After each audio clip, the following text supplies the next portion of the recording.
Assalamualaikum warahmatullahi wabarakatuh. Hai semuanya, perkenalkan nama saya Yevira Oktavina Asmara dengan NIM 2101031100097. Saya berasal dari Prodi Pendidikan Guru Madrasah Ibtidaiyah kelas C angkatan 2021 Universitas Islam Negeri Maulana Malik Ibrahim Malang. Di sini saya akan menyampaikan materi mengenai membaca dan menulis puisi. Metode yang saya gunakan pada hari ini adalah metode ceramah.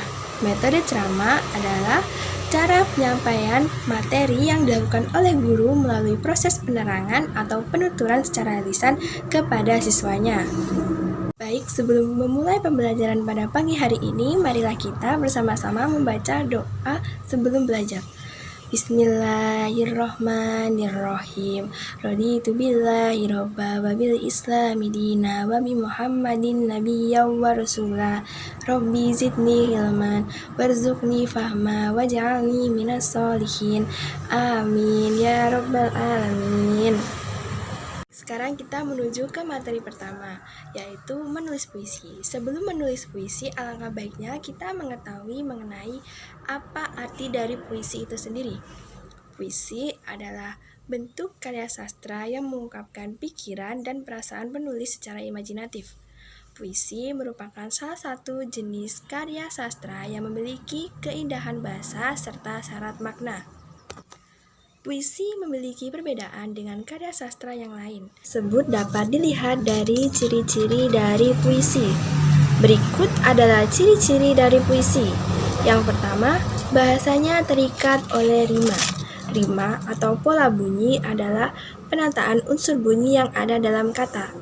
Penataan tersebut berupa pengulangan bunyi yang sama pada satuan baris atau barisan-barisan setelahnya pada bait. Yang kedua, terdapat irama saat dibacakan. Irama sangat terlihat jelas saat puisi dibacakan. Intonasi, penekanan kata, tempo cepat lambat pengucapan, dan penataan rima memunculkan irama puisi. Yang ketiga, penataannya terdapat baris dan bait. Yang keempat, terdapat diksi atau pilihan kata. Kekuatan utama ekspresi puisi terdapat pada pilihan kata atau diksi. Kekuatan utama ekspresi puisi terdapat pada pilihan kata atau diksi. Kata-kata yang digunakan oleh penyair berfungsi untuk menyampaikan maksud atau isi dari puisi tersebut. Diksi yang digunakan dalam puisi biasanya bersifat kias, padat, dan indah. Siswa diharapkan mampu menuangkan ide-ide dalam bentuk tulisan dengan menggunakan bahasa Indonesia hingga menjadi sebuah karya sastra.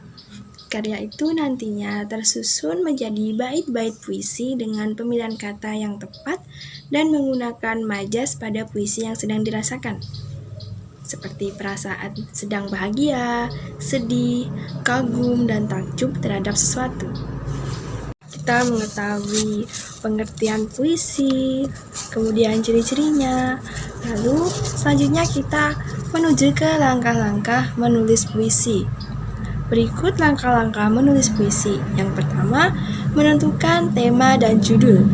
Yang kedua, menentukan kata kunci pada puisi yang akan dibuat.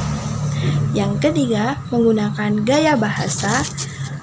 Yang keempat, menentukan ide pokok setiap bait dalam puisi. Dan yang terakhir, mengembangkan puisi seindah mungkin. Harus diperhatikan saat menulis puisi. Yang pertama adalah bahasa yang digunakan singkat, padat, dan indah. Yang kedua, kata yang dipilih memiliki bunyi yang indah dan merdu saat dibaca. Yang ketiga, makna kata memiliki banyak arti. Dan yang terakhir, mengandung imajinasi mendalam mengenai topik yang sedang dibicarakan dalam puisi. Dan berikut ini merupakan contoh puisi kelas 4 SD atau MI. Setelah kita mengetahui cara menulis puisi yang baik dan benar, pada materi selanjutnya kita akan membahas mengenai membaca puisi. Membaca puisi tentu berbeda dengan membaca koran atau berita. Puisi hanya terdiri atas beberapa kalimat singkat. Penulisannya juga terdapat unsur-unsur seperti rima, bait, dan larik. Terdapat beberapa hal yang harus diperhatikan saat membaca puisi. Yang harus diperhatikan saat membaca puisi yang pertama adalah pelafalan. Pelafalan adalah suatu proses atau usaha untuk menggunakan kata bunyi bahasa, baik itu suku kata, frasa, maupun kalimat yang sesuai dengan jiwa dan tema puisi. Yang kedua adalah ekspresi. Ekspresi adalah raut wajah saat membacakan puisi. Dan yang ketiga, irama. Yang keempat, gerak tubuh. Gerak tubuh yang menunjukkan perasaan pembaca puisi. Kemudian ada juga intonasi. Intonasi adalah penyajian tinggi rendah irama puisi dengan memperhatikan jenis-jenis tekanan seperti tekanan dinamik, tekanan nada, dan tekanan tempo. Dan yang terakhir adalah faktor non-kebahasaan. Faktor non-kebahasaan atau ekspresi terbagi menjadi beberapa hal, antara lain sikap, gerak-gerik, mimik, volume suara, serta kelancaran dan kecepatan. Jika hendak membaca puisi, sebaiknya pembaca puisi memahami isi puisi dan berlatih mengekspresikan puisi dengan tepat. Dengan memahami isi dan ekspresi yang tepat, maka pembaca puisi dapat menghayati isi puisi dengan baik. Latihan ekspresi dalam membaca puisi dapat dilakukan di depan cermin. Guna mencapai tujuan tersebut, maka pembaca puisi hendaknya melakukan beberapa tahap. Seperti yang pertama, memahami isi dari puisi. Yang kedua adalah menentukan nuansa dari bacaan puisi. Apakah sedih, gembira, bersemangat, takjub, dan lainnya.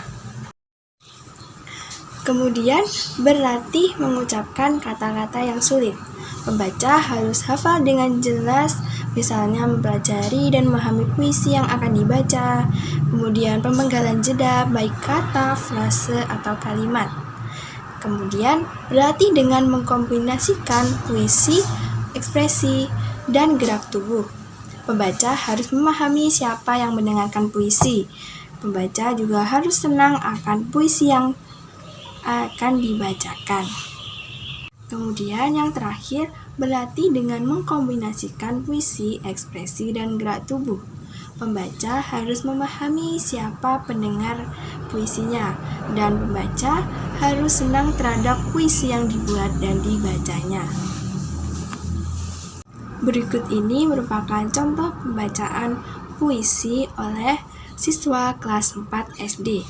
Satu, buku, engkaulah teman setiaku, engkaulah sahabat sejati, karena engkaulah kami rajin belajar, karena engkau aku menjadi pintar, setiap hari ku ajak engkau, bawa engkau ke sekolah, ku bawa engkau ke tempat belajar, buku, sungguh besar jasamu padaku.